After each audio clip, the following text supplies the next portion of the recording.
Student, easy English with S के sir में आपका स्वागत है। आज मैं आपको क्लास पढ़ाऊंगा। स्टूडेंट, क्लास पढ़ाने से पहले मैं आपको सेंटेंस के बारे में बताना चाहता हूँ कि सेंटेंस क्या होता है। शायद आपको सेंटेंस के बारे में पता होगा, लेकिन क्लास स्टार्ट करने से पहले मैं थोड़ा सा जिक्र करना चाहता हूँ जो आपके लिए लाभदायक होगा। स्टूडेंट, सेंटेंस क्या होता है? A group of words which make complete sense is called a sentence. शब्दों का समूह जो कंप्लीट सेंस देता है, कंप्लीट अर्थ देता है, उसे हम सेंटेंस बोलते हैं। मतलब ऐसा वाक्य जो अपना पूरा अर्थ दे, उसका अर्थ निकालने में आपको ऐसा ना लगे कि इनकम्प्लीट सेंस दे रहा है। अगर वह कंप्लीट सेंस दे रहा है तो वह एक सेंटेंस होता है। जैसे आप एक एग्जाम्पल नंबर 1 देखेंगे, सी राइट्स लेटर, वह एक पत्र लिखती है। अब इसमें आप देखेंगे सी क्या है, यहाँ पर एक सब्जेक्ट है, और राइट्स ए लेटर यहाँ पर क्या है, प्रेडिकेट है। ये क्या कहलाता है? Subject. And writes a letter यहाँ पर टोटल यहाँ क्या हो जाएगा, आपका प्रेडिकेट हो जाएगा।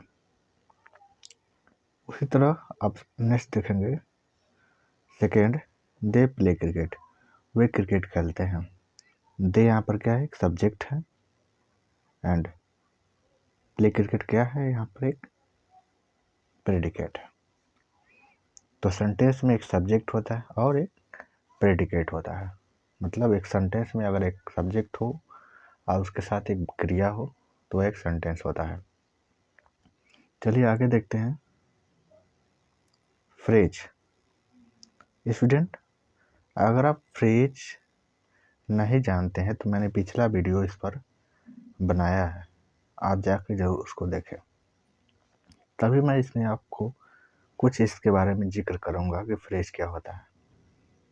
जैसे देखेंगे इसमें, a group of words which make sense but not complete sense is a called a phrase. शब्दों का वह समूह जो सेंस तो देता है लेकिन पूर्ण सेंस नहीं देता, उसे हम क्या बोलते हैं? फ्रेज बोलते हैं। मतलब कुछ शब्दों का समूह होता है जो हल्का फुल्का सेंस देता है लेकिन आपको कंप्लीट सेंस, पूरा अर्थ नहीं समझ आएगा क्या बातें हो रही हैं। जैसे एग्जांपल देखते हैं, first number, I don't know the year of my birth. Student, केवल आप माई बर्थ का सेंस निकालना चाहते हैं, मेरा बर्थ का, तो आपको समझ ही नहीं आएगा मेरा बर्थ का क्या बातें की जा रही हैं। तो यहाँ पर एक फ्रेज है, ग्रुप ऑफ वर्ड्स है, लेकिन पूरा सेंस नहीं आपको समझ आएगा। उसी तरह, I am sure of my success.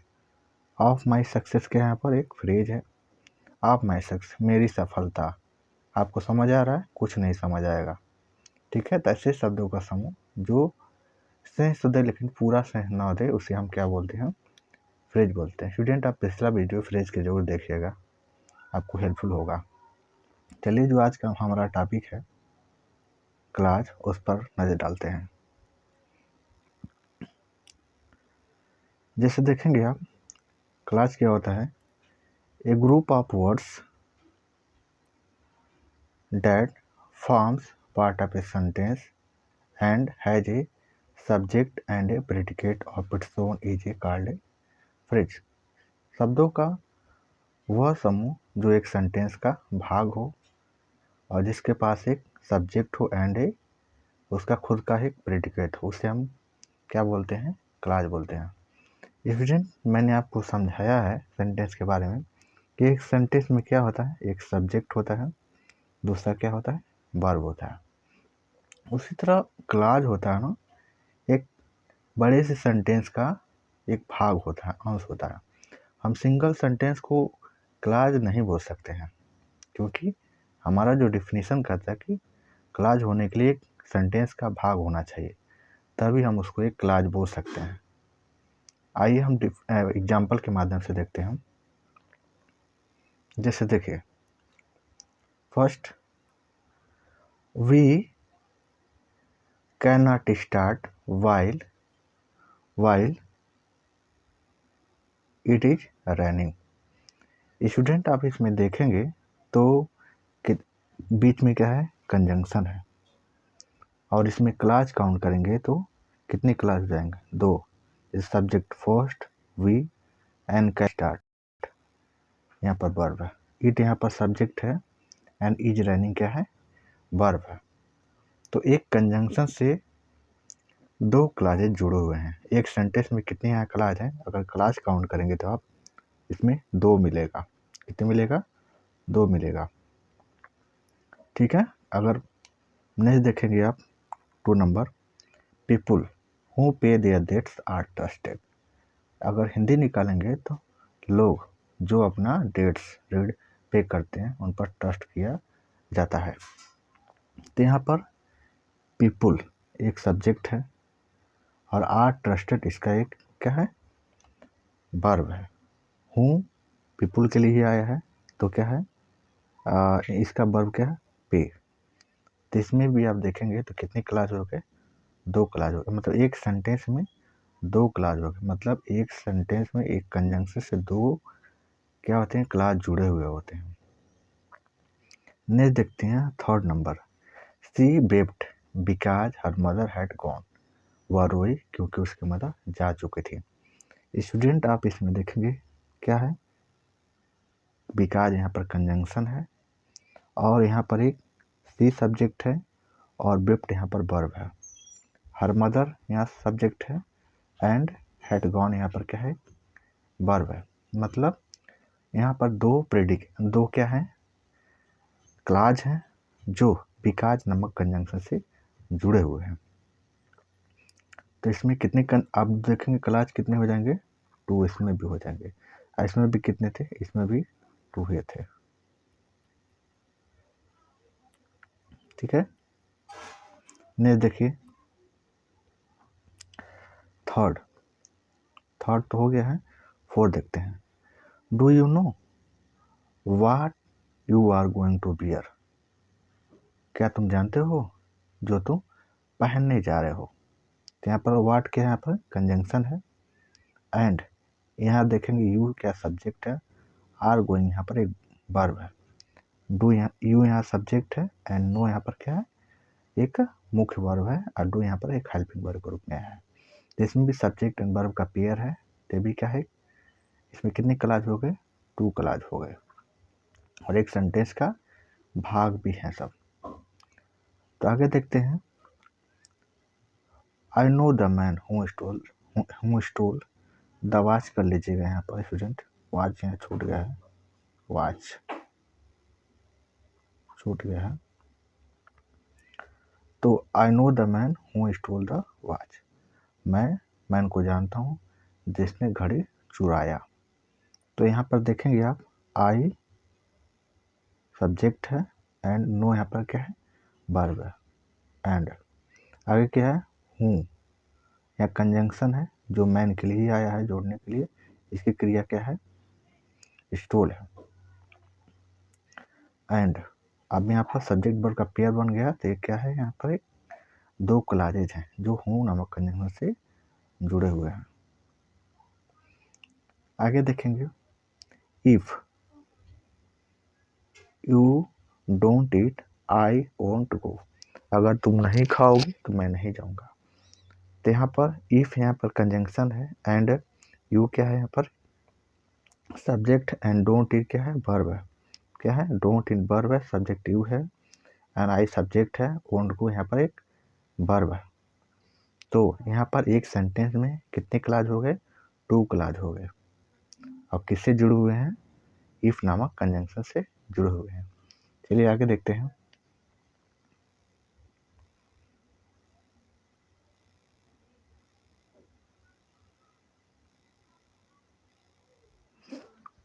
देखिए 7 नंबर,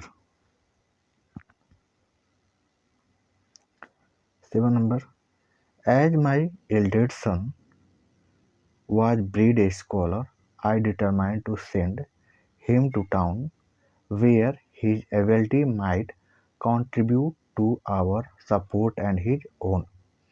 अब इसमें स्टूडेंट आप काउंट करेंगे ना, एक सेंटेंस देखिए फुल स्टॉप लगा हुआ है और इसमें कितने कंजंक्शन है, एक कंजंक्शन यहाँ हो गया एच एंड यहाँ पर वेयर, दो कंजंक्शन है।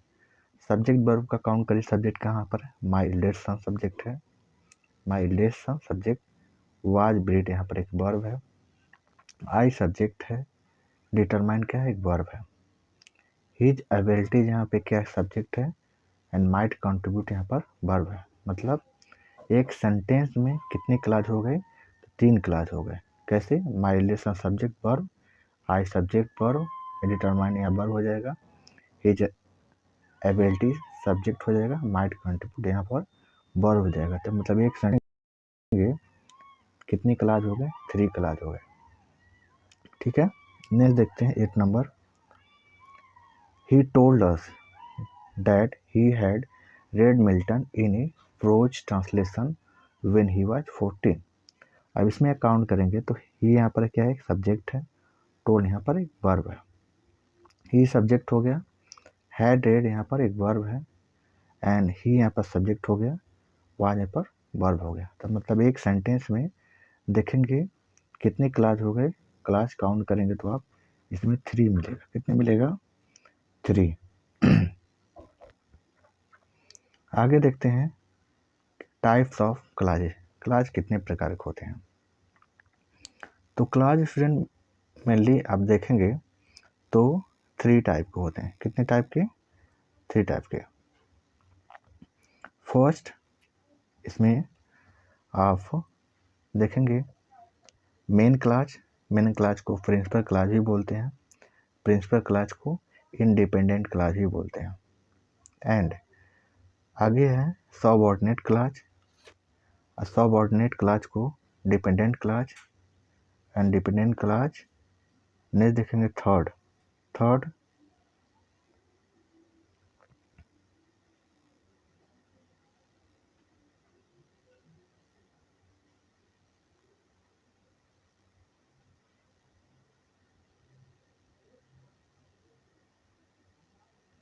देखेंगे तो क्या हो जाएगा आपका कोऑर्डिनेट क्लास। क्या हो जाएगा, कोऑर्डिनेट क्लास। तो पहला हम देखते हैं आपका प्रिंसिपल क्लास। प्रिंसिपल क्लास क्या होता है, तो प्रिंसिपल क्लास देखेंगे आप तो इसका definition, principal classes can form sentences on their own, they are not dependent on other clauses। Principal clause ऐसा क्लॉज होता है जो अपना खुद का एक सेंटेंस बनाता है और यह किसी दूसरे पर आश्रित नहीं होता है। अब तो इसका डिफिनीशन हो गया, एग्जाम्पल के माध्यम से समझिए। जैसे फर्स्ट देखेंगे, this is the pen which I like. यहाँ पर दिस इज जो है क्या है, यहाँ पर प्रिंसिपल क्लॉज है, यह है पेन है। आप देखिए अर्थ में कोई दिक्कत नहीं आ गया, एकदम समझ आ रहा है कि यह क्या है, पेन है। सेकेंड देखेंगे, Sunday is the day, Sunday क्या है, दिन है। When I was list busy, तो यहाँ पर संडे इज द डे क्या है, प्रिंसिपल क्लॉज है। नहीं देखेंगे आप, आई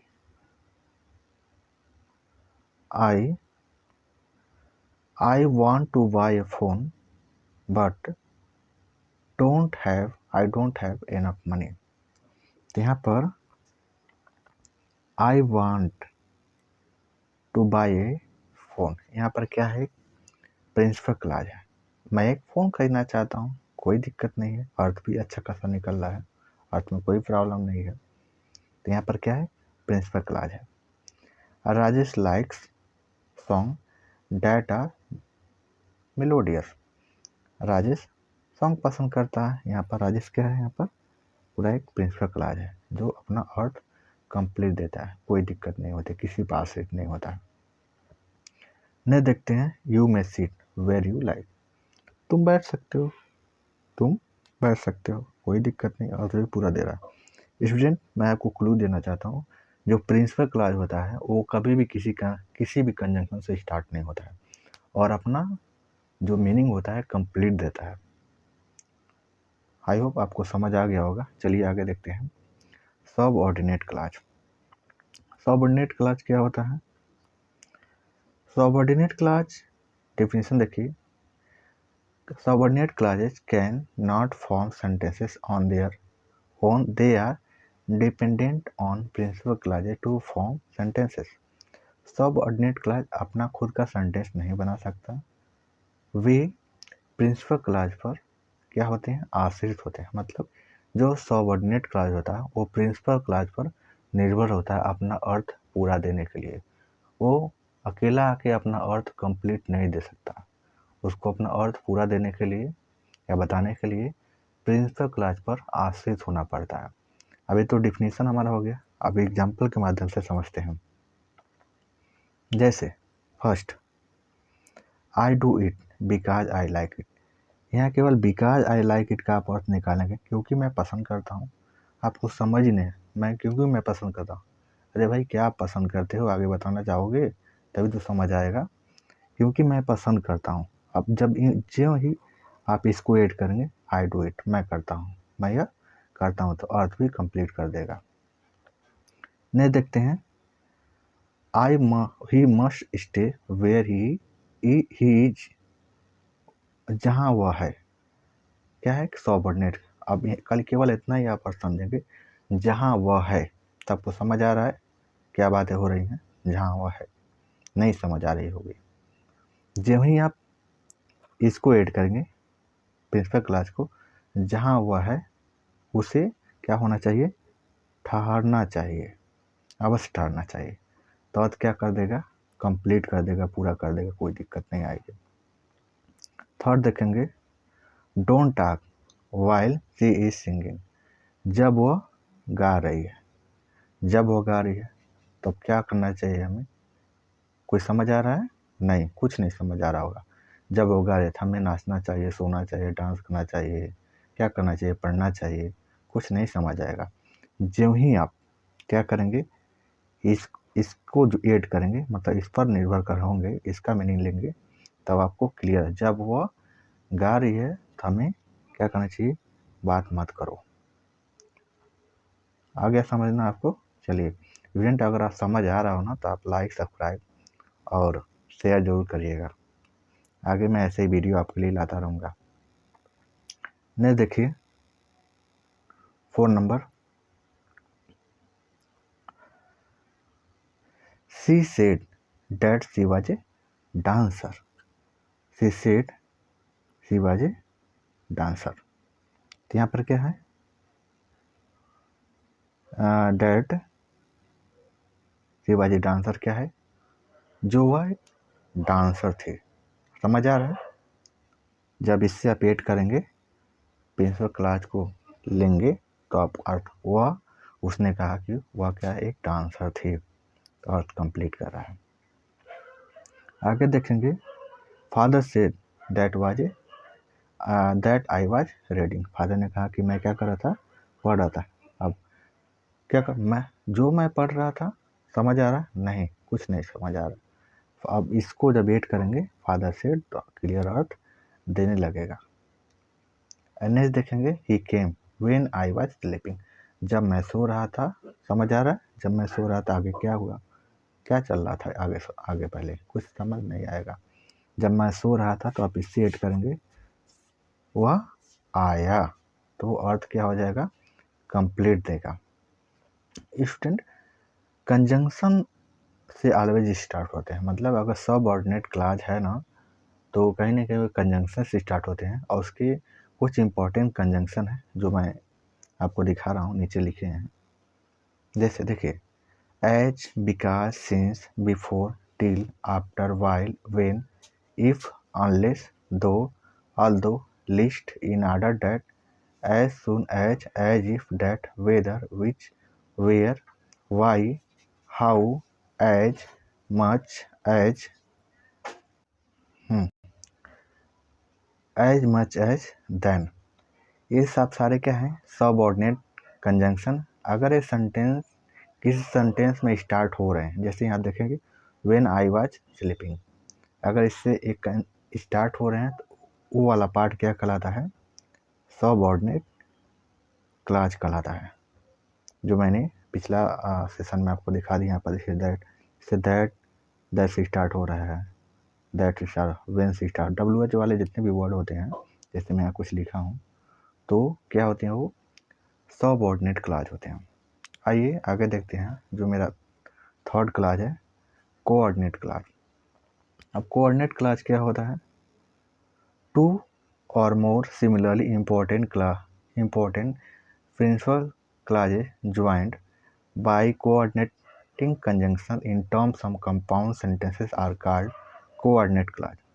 दो या दो से अधिक important principal clause coordinating conjunction in terms of compound sentence के सेंस में अगर एड हुए हों तो उसे हम क्या बोलते हैं, कोऑर्डिनेट क्लॉज बोलते हैं।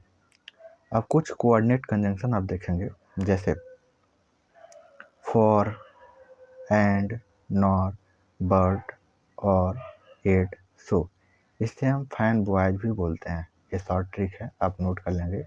एफ से क्या हो जाएगा फॉर, ए से आपका एंड, एन से नॉर, बी से बट, और से ओ से क्या हो जाएगा और, वाई से एट, एंड एस से क्या हो जाएगा सो। और कुछ भी और भी कंजंक्शन है जिसे हम कोरिलेटिव कंजंक्शन, जैसे पेयर होते हैं, as well as, both and, either or, neither nor, otherwise, else, not only but also, nevertheless, however, neither, still. यह कोरिलेटिव एंड कोऑर्डिनेटिंग कंजंक्शन, जब दो पेयर वाले कोरिलेटिव कहलाते हैं, एंड जो सिंगल है वो कोऑर्डिनेटिव कंजंक्शन कहलाते हैं। यह ऑलवेज कंपाउंड सेंटेंस को जोड़ने में काम आते हैं। और आइए एग्जाम्पल के माध्यम से समझते हैं कि हम कोऑर्डिनेटिंग कंजंक्शन किसको कहेंगे। जैसे एग्जाम्पल देखिए, first, man discovered fire and learned to cook, मैंने आग का आविष्कार किया एंड खाना बनाना सीखा। स्टूडेंट, कभी भी अगर कोरिलेटिव कंजंक्शन हैं तो वो क्या होते हैं, दो कंपाउंड सेंटेंस को क्या करते हैं, जोड़ने का काम आते हैं, जोड़ते हैं। एंड जो कोरिलेटिव क्लॉज होता है ना, वह कंप्लेंसेस देता है, किसी पर डिपेंड नहीं होता है, प्रिंसिपल क्लॉज के समान रैंक होता है। एंड जो प्रिंसिपल क्लॉज एक ही रैंक या आर्डर के होते हैं वे ही हम कोऑर्डिनेटिंग क्लॉज कहलाते हैं। मतलब ये अपना पूर्ण अर्थ देता है, जैसे प्रिंसिपल क्लॉज देता था ना, वैसे भी ये भी देता है। जैसे एग्जांपल इसमें देखेंगे, मैन डिस्कवर्ड फायर, मैंने आग का आविष्कार किया है, मैन ने क्या किया, खाना बनाना सीखा। यहाँ सब्जेक्ट नहीं है लेकिन मैन ही आप सब्जेक्ट है। तो आप यहाँ सोचेंगे कौन सा यहाँ पर कोऑर्डिनेट क्लॉज है, तो यहाँ पर एंड से जो जुड़ा हुआ है ना, इसी को हम क्या बोलते हैं, कोऑर्डिनेट क्लॉज बोलते हैं।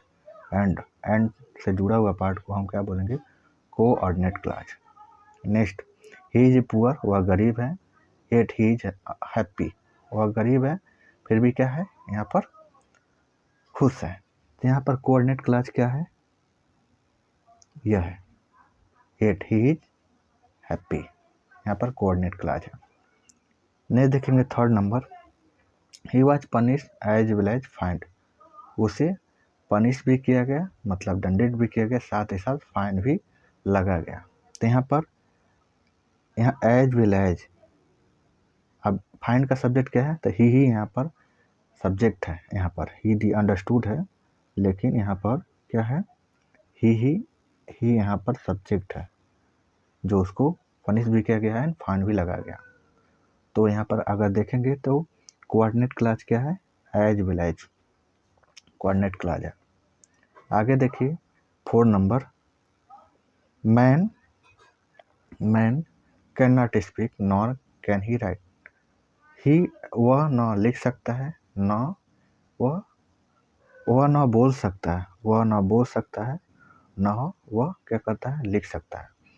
तो इसमें काउंट करेंगे तो क्या हो जाएगा, कोऑर्डिनेट क्लास यहाँ हो जाएगा, ये क्या हो जाएगा आपका कोऑर्डिनेट क्लास। अब इसमें सब्जेक्ट क्या है, सब्जेक्ट आपका यहीं पर है, ही यहाँ पर है, नॉर के बाद सब्जेक्ट है जो अंडरस्टूड के रूप में है। तो आपको समझ आ गया है कोऑर्डिनेट क्लास क्या होते हैं। अगर कोऑर्डिनेट से कंजंक्शन स्टार्ट हो रहे हैं तो वह पार्ट क्या कहलाता है, कोऑर्डिनेट क्लास कहलाता है। कोऑर्डिनेट कंजंक्शन स्टार्ट होने वाले पार्ट क्या कहलाते हैं, कोऑर्डिनेट क्लास। नेक्स्ट देखते हैं हम, वह ही लेबोरियस, वह मेहनती है इसीलिए, देयरफॉर क्या हो गया, वह पास हो जाएगा। तो देयरफॉर ही विल सक्सीड, वो पास हो जाएगा। तो यहाँ पर क्या कौन सा क्लास हो जाएगा आपका, therefore he will succeed, coordinate class. I hope student आपको समझ आ गया होगा। एंड अगर नहीं समझ आया होगा ना तो एक दो बार चला के वीडियो और देखिएगा, और लाइक सब्सक्राइब कमेंट करना मत भूलिएगा, और वीडियो को शेयर भी कर दीजिएगा। Thank you, have a nice day.